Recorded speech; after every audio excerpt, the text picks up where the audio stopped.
Hello YouTube, this is VidHead85 and this is a Reddit summation, as I call it. I've watched a lot of Reddit videos and I wanted to share an update to a video that I saw from Lost Genre about a marriage in crisis. This story is concluded. OP and her husband were separated and she wanted advice on how to save her marriage. So this is how it goes. OP got a message from a neighbor saying that her husband was on Tinder and had conversations with him.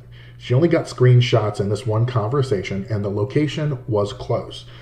When he got home the evening, all OP said is that they had a terrible fight and her family just so happened to show up. She called them and mother decided to come get the kids and be nosy, grabbing her father and brother too. They knew what was going on. So brother punched the husband when he grabbed OP's arm and they ended up fighting, with the husband being told to leave the house.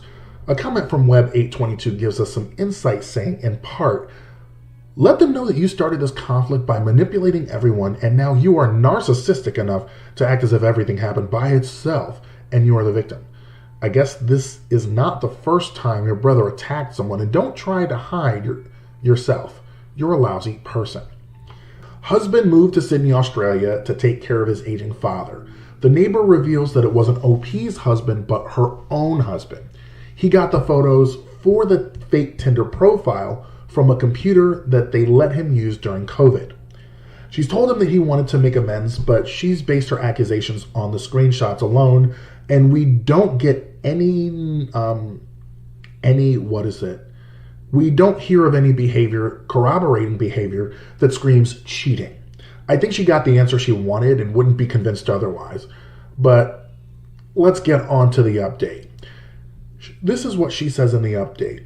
It is a series of unfortunate events that robbed my family of happiness, but refuses to admit that it was her choices that led to such, which leads me to this comment from Zywoo181. How about a fucking apology for not believing him? How about a fucking apology for her brother attacking him? In her post, she shows absolutely no remorse, but oh, I want him, blah, blah, blah, blah, blah. Another says, but it was your lack of believing your husband, refusing to hear him out, and either spreading the lie or allowing the lie to be spread that destroyed his life, your kids' lives, and robbed them of love and happiness.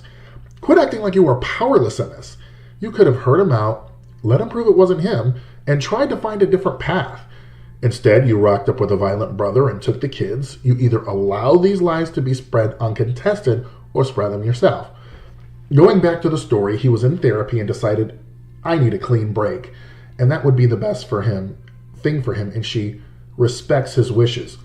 And she says this, now I have to focus on my kids, my depression, and coming to terms with the divorce, which spurs this comment from Spiteful RRDMTA.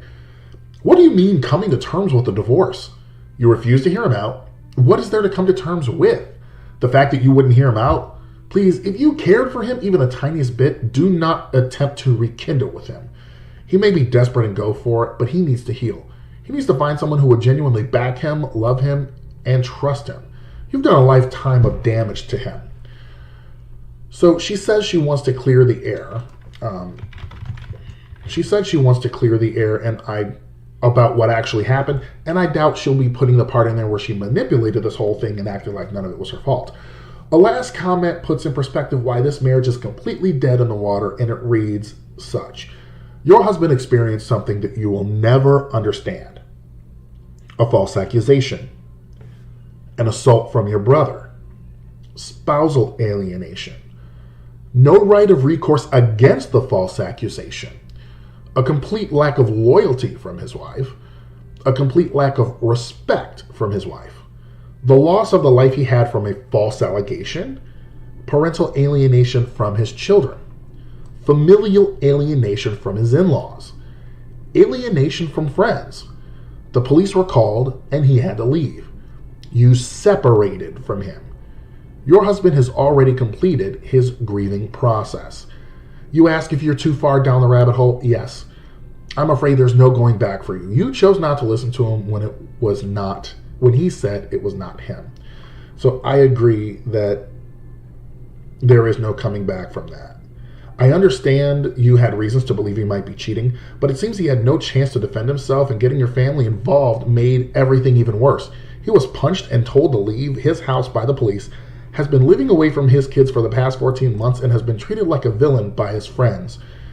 You say you love him, but I don't think love could erase everything you two have been through and rebuilt trust. So again, I'm just going to echo in conclusion what Spiteful RRDMTA said. And he said simply, he needs to find someone who will genuinely back him, love him, and trust him. You've done a lifetime of damage to him.